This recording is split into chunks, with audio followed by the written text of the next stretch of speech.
হওয়ার পর সেই বিষয়ে আমি তাদেরকে চ্যালেঞ্জ করেছি, ইউনিট থেকে সেন্ট্রাল পর্যন্ত এ পর্যন্ত যত সাংগঠনিক যত তালিকা হয়েছে সেখানে তারা চেক করে দেখুক আমি আদৌ জড়িত আছি কিনা। আমি কেন, যারা বিএনপি পন্থী, যারা আওয়ামী লীগের বিরোধিতায় আছে তাদের কাছে তো সবকিছু লিস্ট আছে, তারা খুঁজে দেখুক আমি কোনোভাবে সম্পৃক্ত না, কোন সাংগঠনিক কার্যক্রম বা কোনোভাবে আমি শুধু আওয়ামী লীগ বলে না, আমি কোন দলের কোন কারোরই অনুসারী না, আমি সহ আমার পরিবারের কেউ এখানে সম্পৃক্ত না, আমরা পলিটিক্যালি কেউ ইনভলভ না, পরিবারের কেউ। আচ্ছা, একটা প্রশ্ন থাকবে আপনার কাছে, আপনি বলছেন যে বিএনপির এক নেতা মাসে 5 লক্ষ টাকা চাঁদা না দিলে আপনি ভাড়া তুলতে দিন।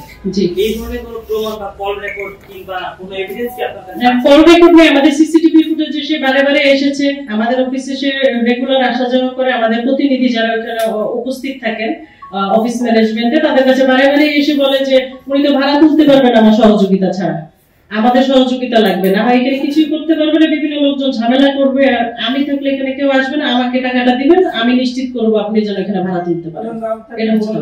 রফিকুল ইসলাম কাজল, উনি কি বলে আছে জানেন, উনি নিজেকে বিএনপি নেতা পরিচয় দেয়, উনি মধ্যবয়স্ক হবে, বয়স 60-এর কাছাকাছি। আপনাদের নিজের প্রতিষ্ঠান, আপনারা কেন ভাড়া তুলতে পারবেন? আমরা ভাড়া তুলতে পারবো না, সম্মত ভাড়া তুলতে যাচ্ছি, ভাড়াটিয়াদের যে ধরনের প্রতিক্রিয়া, আমরা এই পর্যন্ত 6টি থেকে 7টি নোটিশ করেছি আমরা দখলে যাওয়ার পর, যে আপনারা এসে বসেন, কার কি অবস্থান আছে সেই অবস্থান থেকে আমাদের কে সহযোগিতা করে, আমরা মূল মালিক আছি, তারা দোকানদাররা মিলে যেন প্রতিনিধি হয়ে আমাদের কাগজপত্র দেখে একটা প্রশাসনিক মানে কারোর মাধ্যমে যেন এখানে হয়, এটা সুরাহা হয়। আপনাদের যে দখলে ছিল না প্রতিষ্ঠানটা, কেন আপনাদের দখলে ছিল না এবং কিভাবে আপনারা আবার দখলে পেলেন?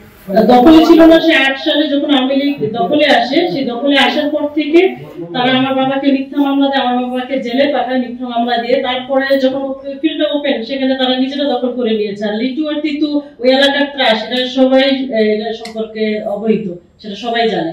তো সেখানে যাওয়ার কোনো সুযোগ নেই, তারা সবসময় মানে সন্ত্রাসী বাহিনী ওখানে লালন পালন করে, ওখানে তো এখনো পর্যন্ত ভীতিকর অবস্থা সৃষ্টি হচ্ছে।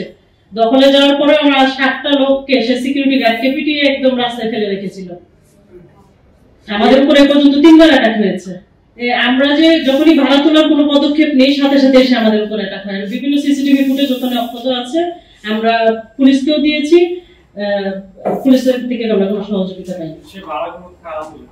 ভাড়াগুলো তুলে নিয়ে যাচ্ছে সে আহমেদ আলী প্রেম, তারপর আপনার কুতুবউদ্দিন, বিভিন্ন প্রমাণ আমরা পুলিশকে দেখিয়েছি, প্রশাসনিক খরচ নামেও তারা খরচ তুলে নিয়ে যাচ্ছে এই দোকান থেকে, তারা এসে চাপ দিয়ে নিয়ে যাচ্ছে যে আগের মালিক যিনি আছেন সেই মালিকরাই ভাড়া নেবেন, আমরা মালিক হিসেবে তাদেরই চিনি, আপনাদের চিনি না, কেন ভাড়াতে এত বছরের থেকে তারাই দিয়েছে, এই ভাড়াটাগুলো তাদের আনা। আমরা তো রিসেন্টলি দখলে গেলাম ফেব্রুয়ারি মাসে।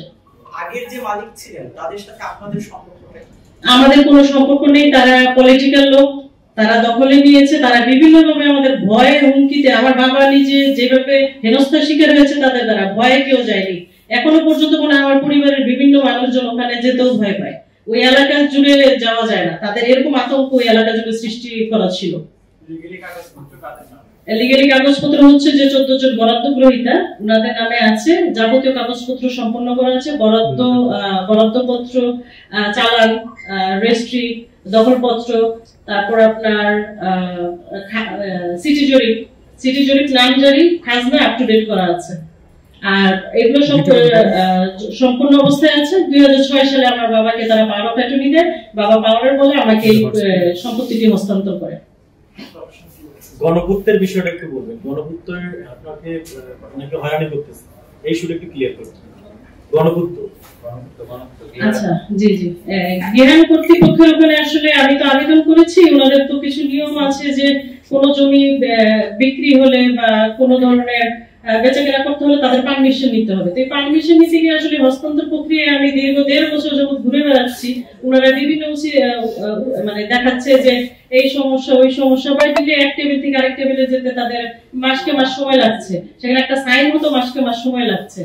তো বিভিন্ন সময় আর কি আমরা এখনো কিছু গোপন তথ্য পেয়েছি যে তারা নিজের আবার যেমন পুনরায় এটিকে বরাদ্দ দেওয়ার চেষ্টা করছে, যেহেতু অনেকদিন আমাদের দখলে ছিল, ওনারা ভেবেছে হয়তো আসলে দাবিদার কেউ নেই বা কোনো কিছু এরকম, ওনারা গণপূর্তের বিভিন্ন কর্মকর্তা এটার মধ্যে জড়িত। আমি যা জানতে পারলাম যে পুনরায় বরাদ্দ বা অন্যভাবে কোনো প্লট তৈরি করার একটা পরিকল্পনা করছে বিধায় আমার এই কাজটাকে তারা সম্পূর্ণ হতে দিচ্ছে না।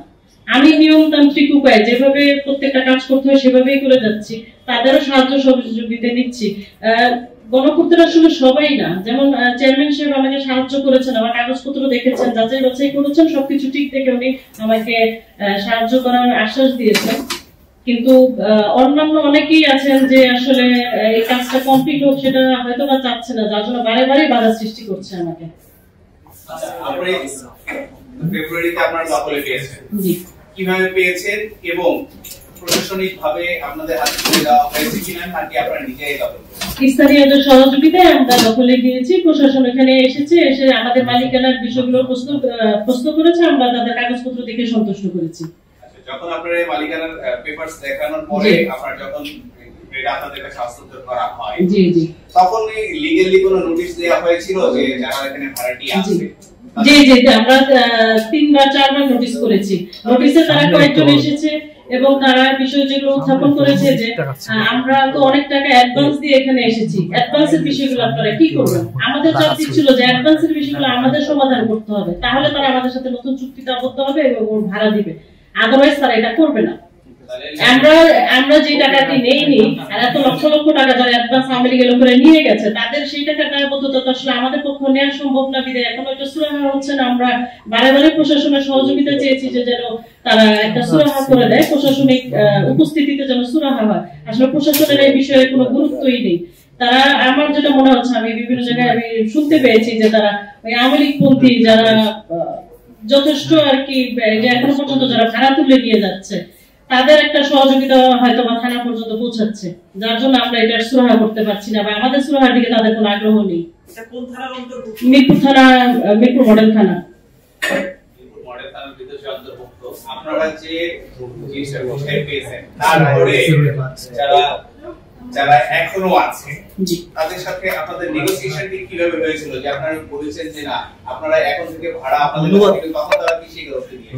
না, কোনো ধরনের নেগোসিয়েশন হয়নি। তারা বারে বারে বসতে চেয়েছে বা যোগাযোগ করার চেষ্টা করেছে, কিন্তু আমরা সরাসরি তাদের সাথে বসতে চাইনি। আমরা তৃতীয় পক্ষ হিসেবে প্রশাসনকে সবসময় আমরা সাহায্য চেয়ে এসেছি যে আমাদের মধ্যে সংযোগকারী অ্যাটলিস্ট প্রশাসনের কেউ থাকুক, যারা বিষয়টা সুষ্ঠু সুরাহা হয়, সেটা প্রশাসন এখন পর্যন্ত করেনি, বিধায় তাদের সাথে কোনো নেগোসিয়েশনে যাওয়া হয়নি। আর তারা মূলত আসলে দখলবাজ, তাদের সাথে আমরা কি নেগোসিয়েশনে যাব? তারা তো এত বছর দখল করে খেয়েছে, তাদের সাথে আমাদের আসলে নেগোসিয়েশনে যাওয়ার কোনো সুযোগ নেই।